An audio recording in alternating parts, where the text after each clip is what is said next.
What's up, everybody? Dog 985. There's levels to this. Yo, I have been dying to do this for a while. I just always forget or I just never get around to it. So I want to review games from my perspective. I want to be able to give you my opinion on a game, and I'm not gonna take long. It's gonna be short, straight to the point, because that's the same way when I look at review videos. I typically want to get to the point to see if I'm gonna like the game or not. Now, ever since I've been a Game Pass gamer, meaning gaming on a subscription service, I have watched less and less and less review videos because I've come to the conclusion that it really doesn't matter. I could just try out the game myself and see if I like it, and that has opened up a lot of different genres of games for me playing on Game Pass. I got to be honest with you.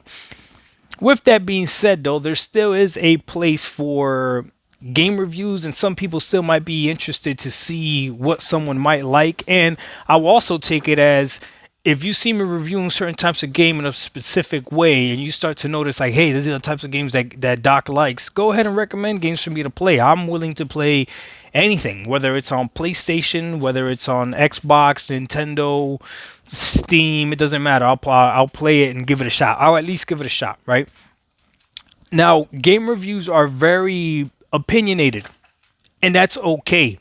That's fair, and I'm gonna try to be as fair as I can and not and be as unbiased as I can. But everyone has their preferences to the types of games that they like, and you're gonna be biased to certain things that you like, right? So it is what it is. So hopefully you get to learn what type of game reviewer I am.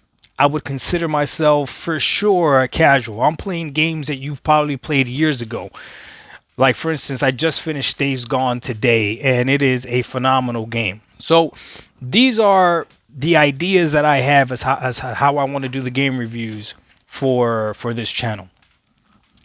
I'm only going to have three rankings. Again, trying to keep this simple. The first one is going to be the game is great, the game is okay, no. That's it. That's it. Really, really simple. Great, okay, and no. No meaning that the game was not for me. Tried the game, gave it a shot, just no, it's not for me. Okay? Typically a great game is a game that I went through and I finished and I enjoyed 90% of the game. An okay game is a game that I've put hours into it, might have finished it, might have not finished it, but I would be disingenuous if I told you that it wasn't a good game. So I'd give it an okay, right? And then no is just simply a game that I tried, played it, and it just wasn't for me. I'll give you a quick example of those three. So Red Dead Redemption 2, great game. God of War Ragnarok, okay. Redfall, no. That's again, but again, this is for me. Don't get triggered. Don't get mad. I know some of you are right now like, God, War Ragnarok is the best thing since sliced bread. Listen, man, I put 20 something hours into it. I couldn't finish it. Maybe I'll go back and revisit it, but that to me already makes the game just okay. I can't tell you that the game is bad when I've put over 20 hours into the game. Like that doesn't. Again, I'm not gonna lie to you. I'm not gonna be disingenuous. If you put 20 hours into something that's bad, that makes no sense, right? Redfall though, that's a no. That's a no. And I might have put a lot of hours into Redfall. It's because I was trying to find something good in it. And it's just, and I played with my kids as well. And it's just a no, right? All right. So, um, three rankings, right? Now within those three rankings, there's going to be different categories that I'm going to use to rate the game, and it's going to be in specific order of what's most important to me, going from what's most important to the least important. All right, and there's going to be four categories for that. Number one is going to be gameplay. Gameplay for me is king. Gameplay. That's number one. Okay. Number two is going to be story. I do like story driven games, games that have a narrative. Okay. I do. All right. So gameplay number one for sure. All right. Story number two. All right. Number three is going to be graphical fidelity because I do like games that look good. All right. And whatever style of graphic is fine. Like, for instance, I think Breath of the Wild looks amazing. I think that the art style that Nintendo went with was perfect, and the game looks phenomenal. When you walk on sand, you see his footprints. You walk on water. Like the game is, Nintendo did their thing. Okay, but obviously it doesn't look like Horizon Forbidden West. It's not the same. There's levels to this, right? But to me, both those games look great. All right, and then the last thing, which is a combination of all these three things when they work together, is atmosphere. Now that one was a little bit difficult for me to identify, but the atmosphere of the game is almost, how believable is the game? How much do you believe that you're in that realm, that you're in that character, that you're in that world, that you're in that universe, that what you're doing actually matters, right? So a great game that I could give you an example that captures the atmosphere of the game is Helldivers.